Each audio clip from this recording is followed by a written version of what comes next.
મળતી માહિતી મુજબની ટીમને બાતમી મળી હતી કે દેણા ચોકડી વિસ્તારમાંથી પસાર થતું એક ટેન્કર વિદેશી દારૂની હેરાફેરી માટે ઉપયોગમાં લેવામાં આવી રહ્યું છે. બાતમીના આધારે પોલીસે વોચ ગોઠવી ટેન્કરને અટકાવી તપાસ હાથ ધરી હતી. તપાસ દરમિયાન ટેન્કરના અંદરના ભાગમાંથી મોટી માત્રામાં વિદેશી ઇંગ્લિશ દારૂનો જથ્થો મળી આવતા પોલીસ પણ ચોંકી ઉઠી હતી. પ્રાથમિક તપાસમાં સામે આવ્યું છે કે બુટલેગરો દ્વારા દારૂ સપ્લાય માટે રનિંગ ટેન્કરનો ઉપયોગ કરવામાં આવી રહ્યો હતો, જેથી કોઈને શંકા ન જાય. પોલીસે ટેન્કર સહિત દારૂનો જથ્થો અને અન્ય મુદ્દામાલ કબજે કરી કાયદેસરની કાર્યવાહી હાથ ધરી છે.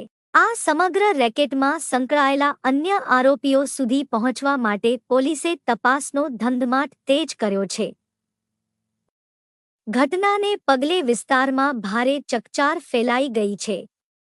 રિપોર્ટર રાહુલ પ્રજાપતિ.